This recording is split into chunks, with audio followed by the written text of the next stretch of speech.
There's a particular ache that comes with being alone. Not a physical pain, but something deeper, more existential. It feels unnatural, almost like a glitch in the very design of life itself. We are born into a world overflowing with people, and yet many of us find ourselves disconnected, adrift, as if life has quietly turned away from us. The silence becomes oppressive. The stillness can feel like a weight pressing on your chest. And in that quiet, a question begins to surface. Why me? But what if I told you this experience isn't some tragic mistake or cruel punishment? What if being alone, truly alone, was meant to be a crucial chapter in your life, a turning point that leads not to despair, but to awakening? Carl Jung, one of the most influential psychologists in history, didn't see solitude as something to be feared or pitied. To him, isolation was a sacred space, a necessary condition for genuine self-discovery. In fact, he believed that moments of deep aloneness were not random or meaningless. They were invitations, initiations, portals into a deeper understanding of the self. When you feel like life has isolated you, it's easy to assume you've been forgotten, that others are thriving, laughing, connecting, loving, while you're left behind. It can feel like abandonment. But what Jung understood is that people who are called to a deeper purpose often walk a different path, one that requires solitude, not because they are unworthy of others, but because the noise of the world would only drown out the inner transformation they're meant to undergo. Most people view loneliness as a failure, as a symptom of something being wrong. But from a deeper psychological and spiritual perspective, isolation is often the exact condition needed for profound growth. It's not life rejecting you, it's life preparing you. Think for a moment about the people who have shaped the world, the thinkers, the artists, the spiritual leaders. Their greatness was not born in the middle of crowds or constant connection. It was forged in quiet, in separation. In moments when they had no choice but to look inward, the Buddha sat in solitude beneath the Bodhi tree. Jesus wandered the desert for 40 days.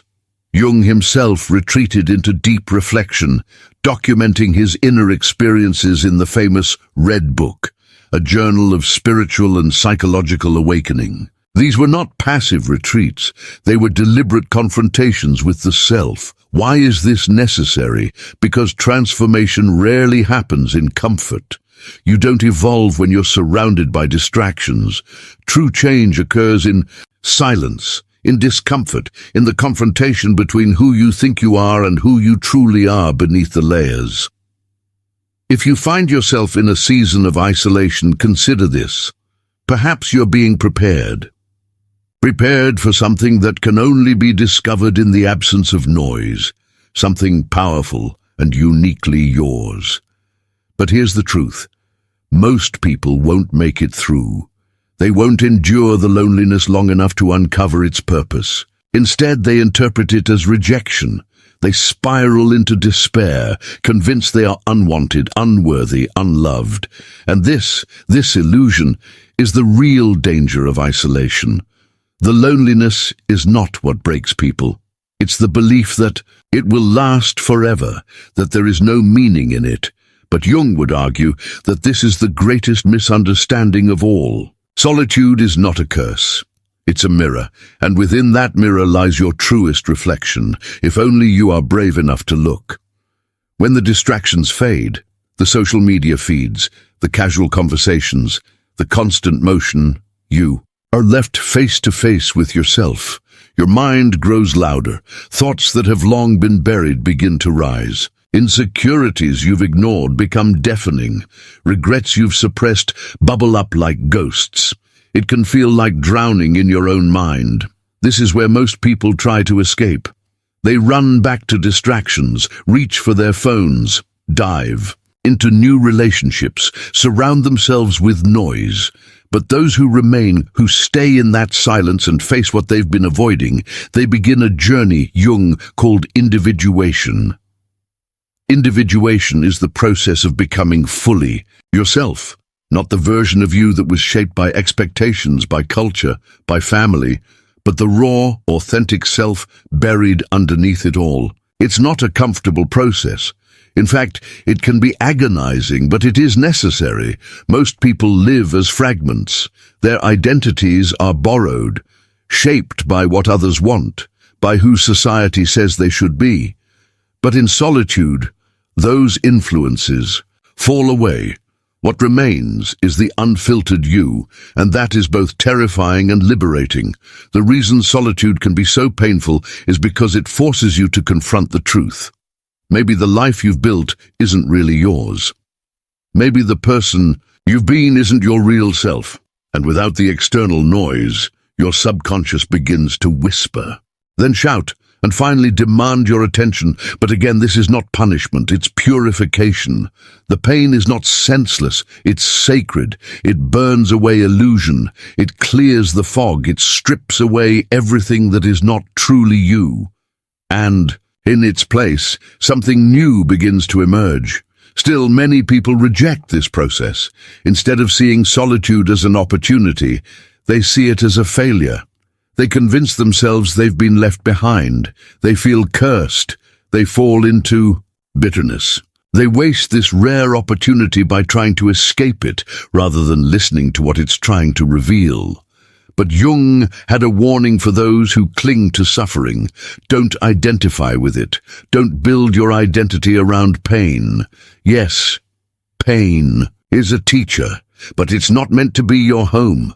You're supposed to learn from it, not live in it. The more you resist the silence, the more it controls you. But when you embrace it, lean into it, sit with it, something incredible happens.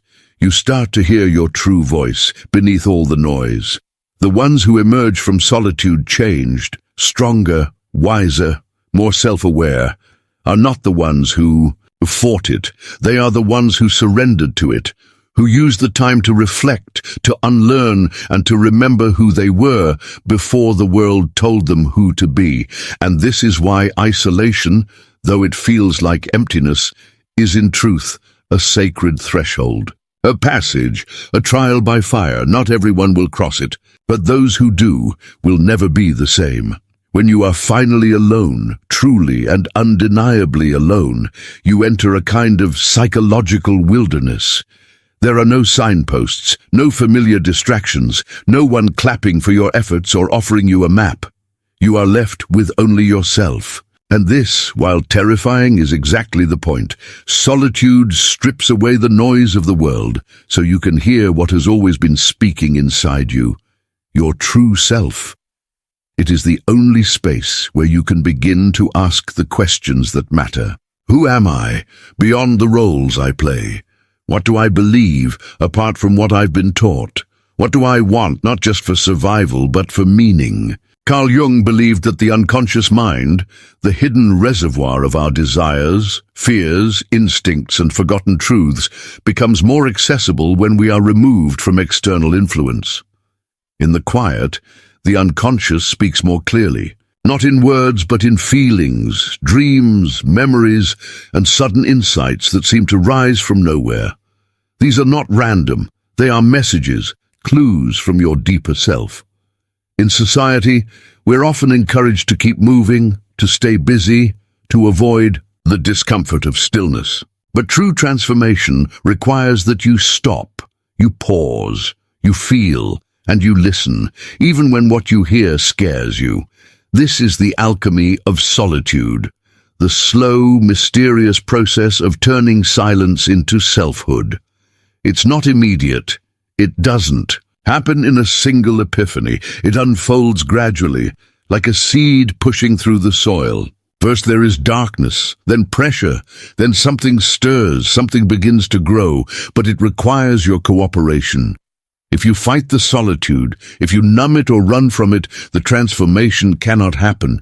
You remain stuck in a loop, repeating old patterns, clinging to surface identities, afraid to face the depth of who you really are. Jung's idea of shadow work becomes essential here.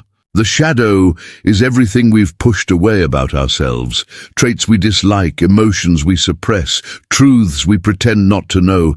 These parts of us don't disappear. They wait in the dark. And when we enter solitude, the shadow steps forward. You might feel anger you didn't know you were holding, sadness you've kept locked away for years, guilt, envy, fear. It can be overwhelming, but Jung taught that integrating the shadow, making peace with these parts instead of denying them, is the key to wholeness. So solitude, if embraced with courage, becomes the arena where this integration takes place. You begin to reclaim yourself, piece by piece, painfully, powerfully. Most people think happiness comes from avoiding pain, but Jung understood that real peace comes from understanding it, from facing it, from no longer being afraid of the darker aspects of your psyche. Because when you can sit with your pain, listen to it, learn from it, it loses its power to control you. And something remarkable begins to happen. Clarity emerges. You start to see which relationships were built on fear or obligation. You recognize the ways you've abandoned yourself to please others. You notice how you've been performing instead of living, and you begin to reclaim your life, not the life others expected from you, but the one that feels authentically yours. This is the kind of freedom solitude offers. It doesn't come quickly, it doesn't come easily, but it comes honestly. In this quiet space, you may rediscover passions that once lit you up before the world told you they weren't practical. You may hear your inner child, not the wounded one, but the curious, playful, creative one, whispering again. You may remember dreams you left behind because they didn't fit the mold, and suddenly those dreams don't feel so impossible anymore. They feel necessary. The tragedy is that most people will never reach this depth. They'll skim the surface of their own lives. They'll avoid solitude at all costs, mistaking it for loneliness, missing the treasure buried just beneath the discomfort. But if you've been brought into solitude, even against your will, consider that life may be offering you something greater than comfort. It may be offering you truth, and truth is not always soft or easy to digest. It cuts, it exposes, it demands change. But it also liberates. It clears away the false to make room for the real. That's why people who come out the other side of solitude often radiate a different kind of strength. It's not loud or aggressive. It's quiet, rooted, unshakable. They no longer seek validation from others because they've learned how to validate themselves. They are not desperate for attention because they've made peace with being unseen. And they don't fear being misunderstood. They'd rather be authentic than approved. This is the gift of solitude. It gives you back to yourself, but it's not a gift that's handed to you. You have to earn it. You have to sit through the nights when the silence feels like it will crush you. You have to face the thoughts that haunt you. You have to cry, sometimes rage, sometimes break open. And then, only then, something new begins to take shape inside you, a stronger you, a clearer you. Jung once said, people will do anything, no matter how absurd, to avoid facing their own souls. But those who do face themselves, not just once, but repeatedly, with honesty and humility, they become something rare in this world. They become whole. So if you find yourself in a season of solitude, don't rush to escape it. Don't fill it with noise. Don't numb it with distraction. Instead, listen, feel, breathe. Trust that this space, as empty as it seems, is fertile ground for something extraordinary to grow, something no one else can give you, a deep, unshakable relationship with yourself. Because in the end, that's what solitude is really about. Not isolation, not punishment, but reunion with the self you were always meant to become. There is a kind of sacred fire hidden within solitude. One that burns not to destroy you, but to refine you. It is uncomfortable, yes. At times it can feel like punishment. But the truth is, solitude is a crucible, and only those willing to step into its heat will emerge transformed. When everything familiar has been stripped away, the voices of others, the distractions, the roles you used to play, something raw and honest remains. You, not the version others see, not the one you've curated for the world, but the unfiltered, vulnerable, quietly powerful self that has been waiting for space to breathe.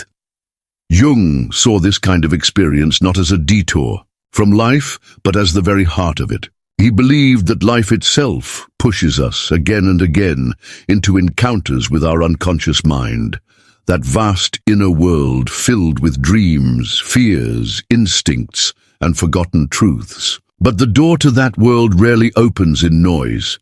It opens in silence, in solitude, in those moments when you feel forgotten by the world, when the invitations stop coming, when your phone stays silent and the stillness feels suffocating. That's when you are closest to something sacred. It might not feel like a gift at first. It might feel like grief. But beneath the ache is an invitation to become something more whole, more honest, more aligned with your essence. Many people view isolation through a purely negative lens. It's seen as social failure, as being unwanted, but solitude, especially the kind that comes uninvited, often signals the beginning of an inner rite of passage, one that the soul requires even if the ego resists. Think of it like the seasons. No one questions the purpose of winter. It's a time when everything appears still, even dead. And yet, underground, roots are growing, deepening, preparing for the next cycle of growth. Your solitude is no different. On the surface, nothing may seem to be happening, but internally, massive shifts are underway. This is why spiritual traditions across the world, from Buddhism to mystic Christianity to Sufism, all place such reverence on periods of isolation. In silence, in retreat, the soul finds its way home. But make no mistake, this is not a passive experience. You do not simply sit in silence and wait for revelation. You must engage with yourself, actively, compassionately, and honestly. You must listen to what you've ignored. You must feel what you've numbed. You must sit with the ache, not as a victim, but as a seeker, and in doing so, something profound begins to shift. The parts of yourself you once rejected, your fears, your past mistakes, your perceived flaws, begin to feel less like enemies and more like messengers. You realize that these shadows you've spent a lifetime avoiding were never trying to destroy you.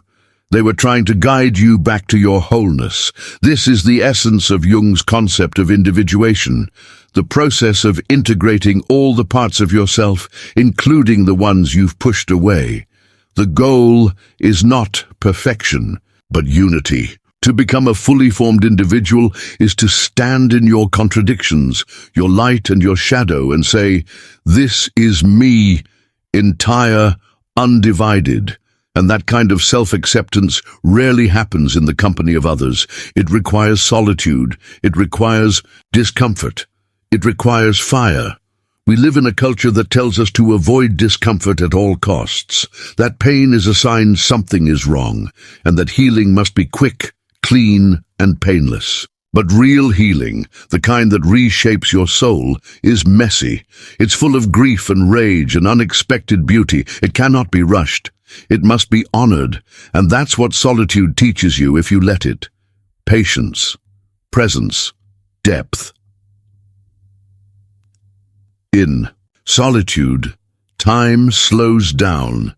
You are no longer sprinting through your days, checking boxes and chasing validation. Instead, you begin to notice things, your breath, your thoughts, the subtleties of your own emotions. You become aware of how much noise you've been living with, and you start to feel, perhaps for the first time in years, what it's like to truly be with yourself. This presence is what makes transformation possible.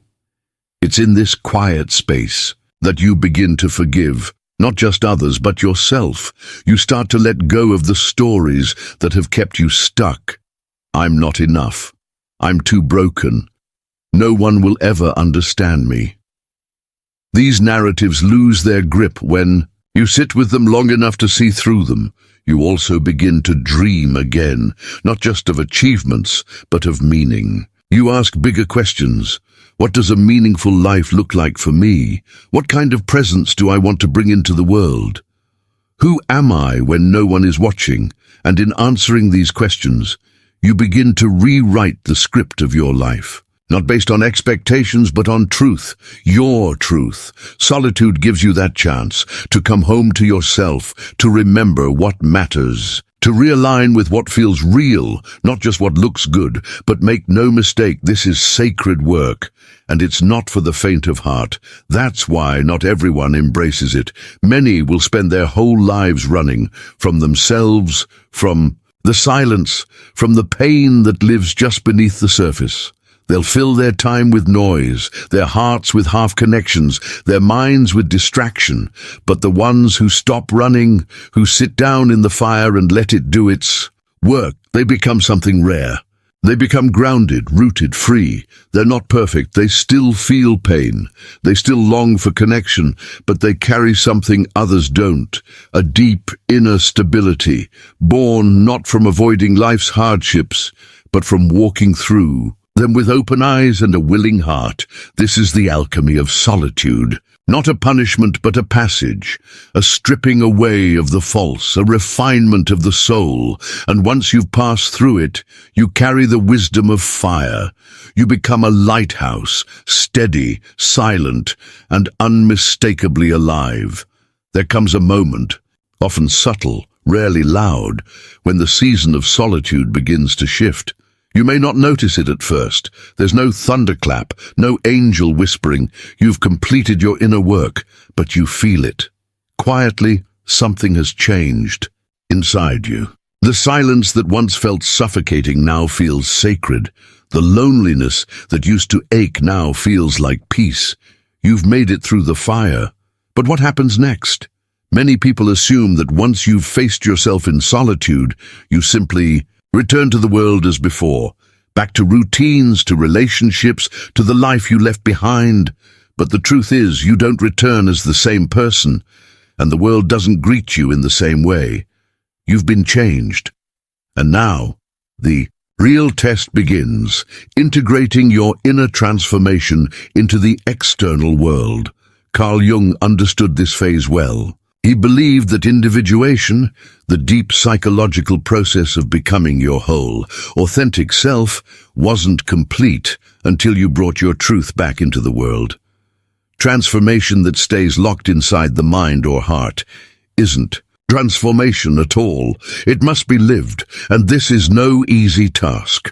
When you've gone deep within yourself, your values often shift. The things that once excited you may now feel hollow.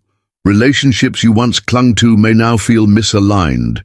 Activities that used to fill your calendar may seem meaningless. You begin to crave depth, sincerity, and purpose. At first, this dissonance can be disorienting. You may feel like a stranger in your own life. People may notice your change and not know how to respond. Some may celebrate you. Others may resist, trying to pull you back into old patterns. But the one thing you must remember is this: your growth is real, and it matters. You don't owe the world the version of you that no longer exists. The return from solitude is not about fitting in. It's about showing up, authentically, fully, without apology. That doesn't mean you shout your transformation from the rooftops. Often the most powerful shifts are quiet, grounded, rooted in your actions, not just your words. You begin to move through life with more intention. You speak less, but with more meaning. You choose relationships not out of fear or loneliness, but from a place of alignment. You learn to say no, not out of defensiveness, but because your boundaries have become sacred. You no longer abandon yourself for approval. You've learned how to stand beside yourself, and that loyalty becomes unshakable. This inner strength isn't loud. It doesn't demand attention, but it's unmistakable. People can sense it. They feel it in your presence, in your silence, in the way you hold space for others without losing yourself in the process, and slowly you begin to attract what truly aligns with who you've become. New relationships enter your life, ones based not on performance or people-pleasing, but on mutual respect and authenticity. Opportunities arise that resonate with your deeper values. Your outer world begins to reflect your inner truth. Not instantly, and not without challenge, but steadily. And when difficulties arise, and they will, you face them differently. You no longer see discomfort as a threat.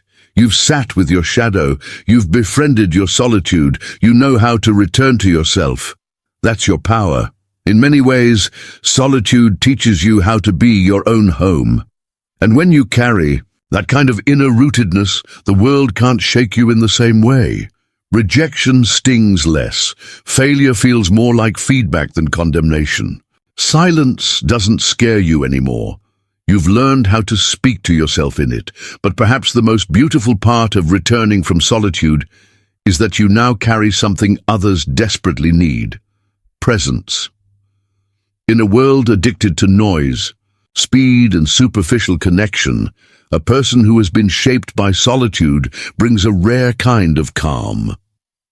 You're no longer trying to impress. You're not chasing approval. You're not proving your worth, because you've already found it alone in the dark, and this presence becomes a gift. You begin to notice when others are in pain, even if they hide it well. You listen differently, not waiting for your turn to speak, but truly hearing. You ask deeper questions. You offer space, not solutions. And without even trying, you become a mirror for others, a reminder that they too have an inner life waiting to be heard. This is how solitude becomes service, not because you preach what you've learned, but because you embody it. Your stillness becomes medicine, your truth becomes a quiet light. And without forcing it, you give others permission to pause, to go inward, to heal. But even as you begin to serve others in this new way, you don't forget your solitude. You return to it often, not out of sadness, but out of reverence. It becomes a practice, a sanctuary, a place to recalibrate when the noise creeps back in, because growth doesn't stop. The path of self-discovery is never finished. There will always be more to uncover, more to release, more to reclaim. But now you know the way. You've walked through the fire and survived. You've sat in silence and heard your soul speak, and that memory lives inside you. A compass, always pointing you back to what matters. Jung once said, "Your vision will become clear only when you look into your heart. Who looks outside dreams, who looks inside awakens."